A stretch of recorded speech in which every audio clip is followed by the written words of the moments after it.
Lui-même, lui-même,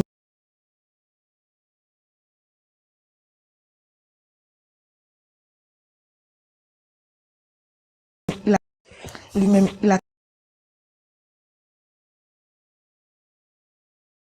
lui-même,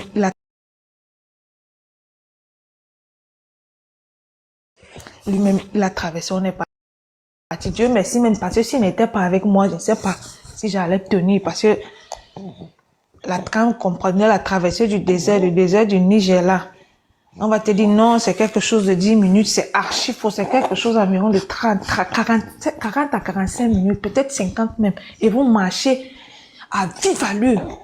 Tu marches doucement, tant pis. On est resté là toute la nuit. Le lendemain matin, ils nous ont plutôt apporté de l'eau à boire et le pain sec.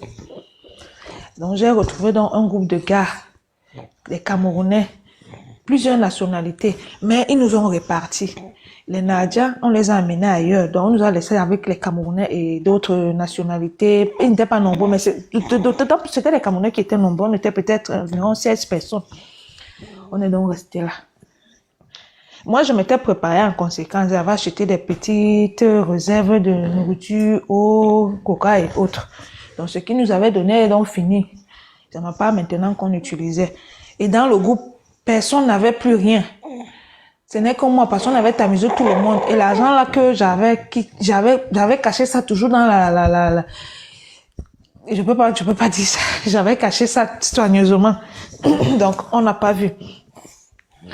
C'est comme ça, donc on reste là le premier jour, le deuxième jour. En fait, quand tu dis que tu avais caché l'argent, moi je comprends. Tu vois, pour ceux qui ne comprennent pas, là où que la femme, vous avez compris, non, on parle de ça, vous avez un peu compris, non, voilà, on m'a continue. Et ceux qui n'ont pas compris vont aller taper ça sur le dictionnaire. On est resté le premier jour. Donc on a passé la première nuit là-bas. La deuxième nuit, les gars ne sont pas venus nous donner de rien. La deuxième nuit, ils ne sont pas venus, on est resté là-bas comme ça. Maintenant, le troisième jour, on a passé la deuxième nuit, avant que le jour ne se lève pour le troisième jour, ils sont venus nous porter pour nous emmener donc maintenant en Algérie. Je te jure que si on m'avait dit que le voyage là était comme ça, je n'allais jamais accepter parce que le gars qui m'a envoyé en route ne m'a pas expliqué, il m'a juste dit que il faut juste être patiente, c'est des trucs du tic au tac.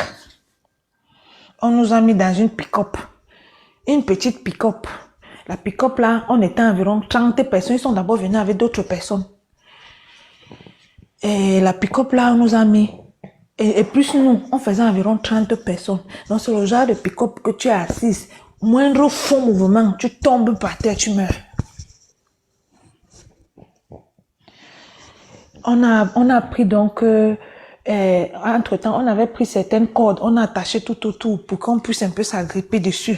Mais même jusque-là... C'est comme ça, donc on a pris la route. Tchougrou dans la nuit. On a marché toute la nuit. L'eau est finie. On partait puiser l'eau. Ou c'est l'eau des chameaux que les gars là partaient prendre pour venir nous donner. On buvait même. Elle dit, tu bois sans te rendre. Tu bois étant consciente que tu es en train de boire la maladie. Mais tu n'as pas le choix. Tu vas faire comment? Et pendant le trajet, je crois qu'on a fait comme ça 2 ou 3 jours en route. 2 jours.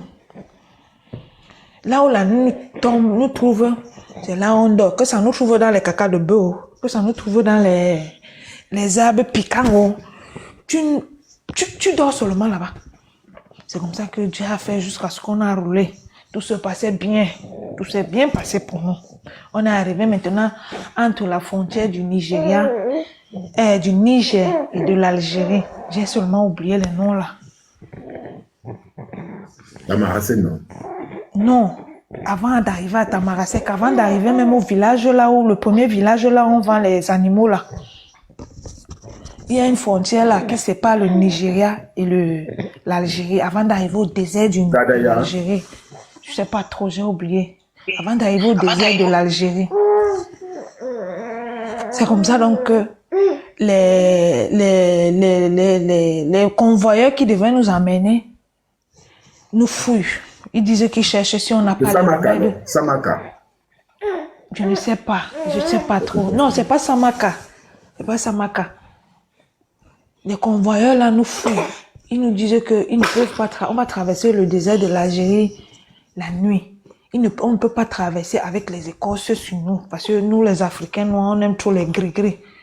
On était beaucoup plus les Camerounais. Il y avait, je crois, 3 Nadja, un Ivoirien,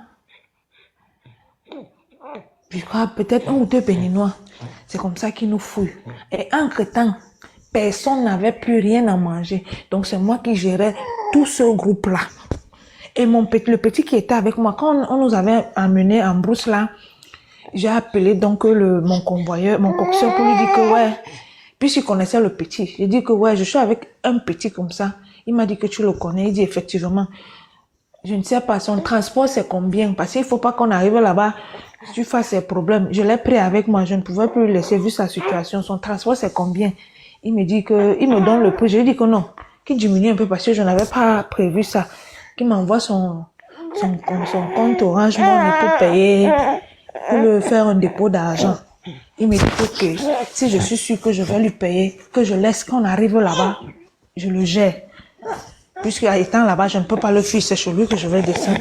J'ai dit ok, c'est comme ça qu'on continue. Donc, le petit là, donc maintenant, puisque j'avais peur que les autres savaient déjà que j'avais les dos, j'avais peur que peut-être l'un d'entre eux peut me tamiser, je prends les dos, je donne au petit qui arrête. Quand on arrive maintenant entre le Niger et l'Algérie, à la frontière, là-bas, on nous avait, je peux même dire logé. On a passé 2 nuits en plein air dans un hangar où vous êtes couché au sol. Quand c'est la période où le vent souffle, le sable vous recouvre des yeux jusqu'à la tête. Donc, c'était le sable nos couvertures. Et là-bas, vous vous gérez. Ce n'est pas les convoyeurs là qui vous gèrent. Donc, c'est l'argent là qui nous permettait de manger. Et entre-temps, dans le groupe, on était 6 filles. Le reste, c'était les garçons. Je n'avais jamais eu vent de la route. Je ne connaissais même pas. Il y avait une qui était ma soeur du village même. Elle était une ancienne de la route. Elle était avec son enfant, un petit bébé de moins d'1 an. Donc, elle était une habituée de la route. Au lieu de me dire même que ma soeur, non. Quand on arrivait dans là-bas, je sentais déjà mauvais. J'ai dit qu'ici, là, non, je ne peux pas continuer sans me laver. Le genre que je dégage déjà là.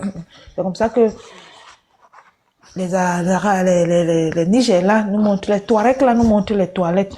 Je ne peux pas me laver. Quand je me lave, donc maintenant je m'habille en pantalon et t-shirt vu que ma robe elle était déjà trop sale. Je prends le djarabia, je tape dessus. Je connais moi quoi. Les gars là viennent, ils nous tamisent, ils nous fouillent. Ils nous disaient que c'est pour enlever les écorces sur la route. Maintenant comme ça qu'on entre avec nous dans le désert de l'Algérie.